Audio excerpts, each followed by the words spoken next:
Continuing the events of the previous part, after stabilizing the situation, Rimuru rushed to find Milim, while Yuki and Kigali pursued Mariabell, uncovering the true extent of her final scheme. Deep within the tomb, Mariabell refused to accept defeat. She had already unleashed her strongest pawn, the Chaos Dragon, and now she planned to ensure Rimuru's destruction at all costs. Yuki's report had described an ancient ruin called Soma. It was similar to Amrita. Both were structures built by the Dark Elves. There was a magic reactor in Soma, a power source capable of fueling an entire city. If Amrita, the ruins she now stood in, was built with similar architecture, then it should have one too.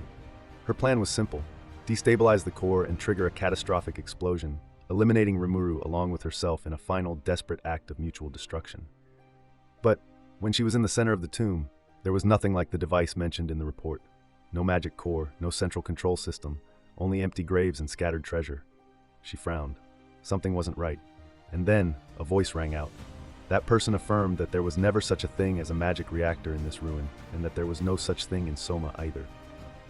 Mariabell recognized the person who spoke as Yuki. Mariabell turned sharply, shock and fury flashing across her face. Yuki stepped forward casually, Kigali standing beside him. He also admitted that despite fighting seriously, he had lost to Rimuru. With all that, Mariabell believed that she had been tricked. Yuki had neutralized greed, but how had he done it? Yuki chuckled, his expression brimming with amusement. Break free? I was never under your control to begin with. Mariabell staggered back. I figured pretending would be more fun, Yuki continued. Honestly, my performance deserves an Oscar. Mariabell gritted her teeth.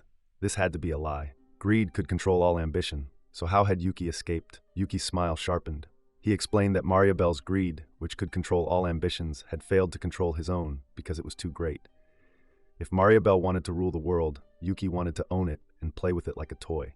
That's why, without anti-skill, Yuki was still able to neutralize greed. As someone who specializes in manipulating others, now being manipulated by others, Mariabell was extremely angry. She screamed, channeling every last ounce of her soul's power into a single devastating attack. Greed Flare.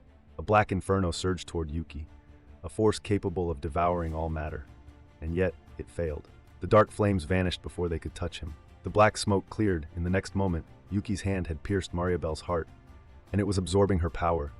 And so Yuki obtained greed, which was extremely useful on the path to becoming who owns the world. If you were born 10 years earlier, you would have ruled this world. But unfortunately, a child's body can't fully exploit the potential of greed, right? Yuki asked the last question, but Mariabell just stared at him and slowly died. This was the truth of this world. The weak would be defeated. Mariabell's second life officially ended here. While Yuki and Kigali were chasing after Mariabell, Rimuru rushed to support Milim, who was struggling against Chaos Dragon. It was once a gift that Veldanava created with all of his last energy to give to Milim. She treated it as a close friend and lived a peaceful life together. Milim had thought of the name Gaia for it, but before she could name it, an incident happened. Gaia fell into the sights of a kingdom and was killed. Overwhelmed by grief, Milim lost control, slaughtered the entire kingdom, and awakened as a demon lord. But the gifts from her harvest festival brought the corpse of her dear friend back to life. But because its spiritual and astral bodies were severely damaged, it was resurrected in a corrupted state as the Chaos Dragon. It had become a mindless beast, rampaging and destroying everything in sight. In her sadness, Milim sealed her former friend away to end its destruction.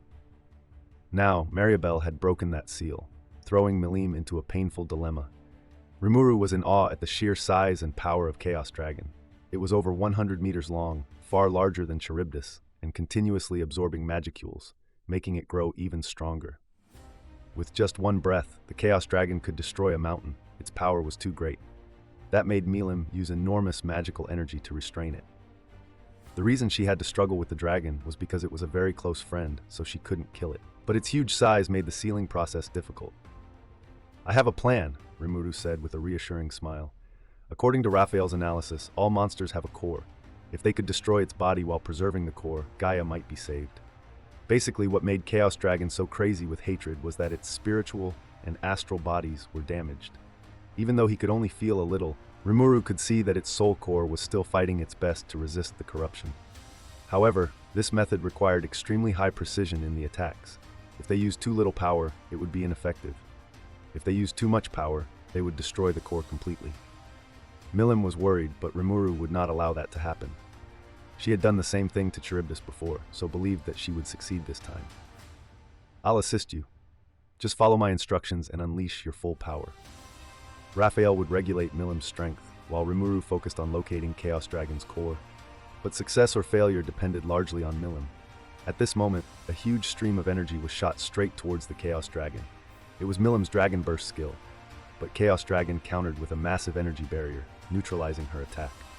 While Raphael was regulating Milim's power, Rimuru tried to analyze to find the dragon's core. However, the dragon's massive size and overwhelming power drained his magicules at an alarming rate. Despite Milim's relentless attacks, Chaos Dragon showed no signs of weakening.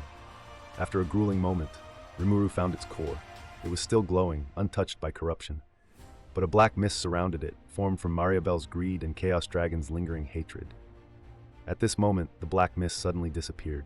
Rimuru understood that Yuki had destroyed Mariabell. The opportunity had come. Rimuru activated the Lord of Gluttony Beelzebub and asked Milim to increase the power of the attack. Milim unleashed Dragon Nova, a much stronger attack than Dragon Burst. The sky blazed with light. The terrifying energy from Milim shocked Rimuru. He understood that it was on a completely different level than himself. The Chaos Dragon's spiritual was exposed and destroyed by Milim. The astral body also shattered. Before it could be destroyed, Rimuru activated Devour Soul using Beelzebub and swallowed the core whole. With its core gone, Chaos Dragon's body crumbled, but there was one last problem. The enormous amount of residual energy was about to explode, capable of wiping out everything in the area. Milim panicked. Not even she could contain this explosion. I have a plan, and that plan is called Raphael. Beelzebub activated. In an instant, he also didn't think that it could swallow this giant body whole. The next moment, the dragon disappeared then. Not a single trace remained, cleaner than a freshly washed plate. The matter was not over yet. The next problem was to save Milim's friend. I had a plan for this. Rimuru continued to lie while he had no plan at all. The core had been broken before, but thanks to Beelzebub, Rimuru had gathered all the fragments. He took out an emulated soul and let it absorb each fragment. According to Raphael's words, this would save the dragon, but there was no reaction. Rimuru appeared calm on the outside, but he was extremely confused on the inside.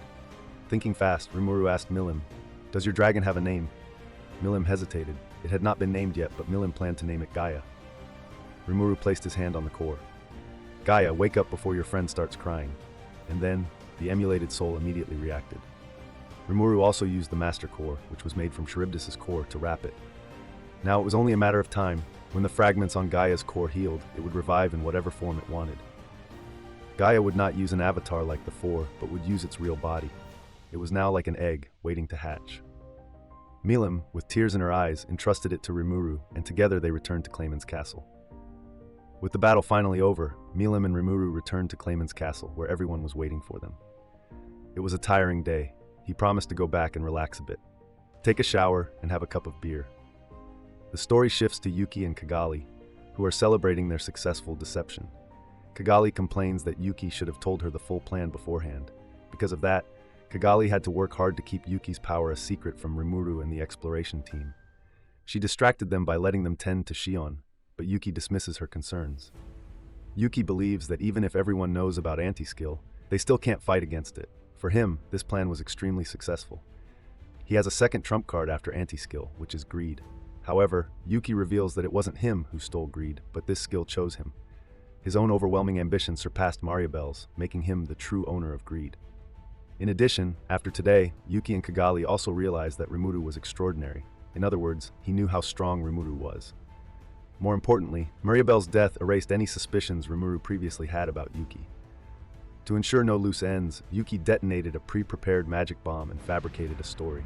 He and Kigali told Rimuru that Mariabell had activated a magic reactor inside the ruins, causing an explosion. To make the story believable, Yuki scattered broken reactor pieces across the ruins. This covered up his theft of greed and erased any evidence of Mariabell's true fate. During the battle, Yuki noticed something unusual: Mariabell's holy barrier. This led him to a major realization.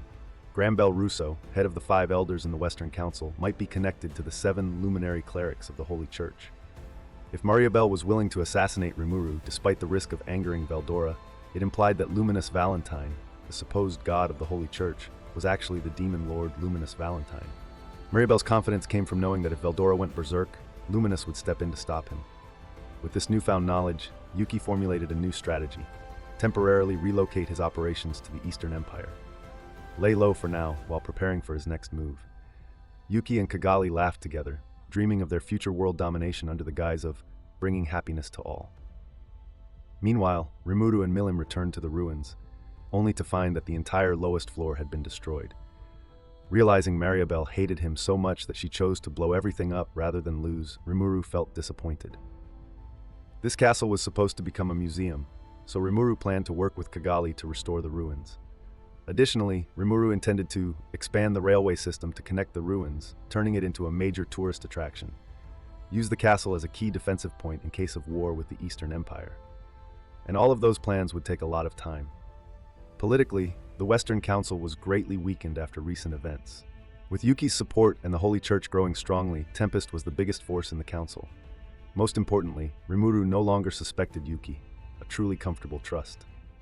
Negative. The suspicion is confirmed. Individual Yuki Kagurazaka was indeed acting according to his own will. Just as Rimuru was enjoying the fruits of his labor, Raphael hit him with a painful truth. It turned out that it had discovered Yuki's deception, but had kept quiet because it was beneficial to Rimuru. It knew for sure that her master would not have the heart to attack Mariabell. Rimuru recalled how hesitant he had been about killing Kai. Even if released, Mariabell will definitely not cooperate, so for Rimuru's sake, Raphael had used Yuki's hand to destroy her. Realizing this, Rimuru felt disappointed in himself. He was too weak and naive. So he always left everything to Raphael instead of making my own decisions. He vowed to grow stronger, proving himself worthy of being Raphael's master. And no matter how grand Yuki's ambitions became, Rimuru would crush them. Raphael, next time, tell me everything from the start. Got it? Understood, as master wishes. Rimuru gave his usual warning, and as usual, he received a promise from Raphael. Raphael promised a lot, but broke its promise often. So the Western Council arc ends here. In the next video, we will go to a completely new arc, the course of events of Volume 11 in the light novel.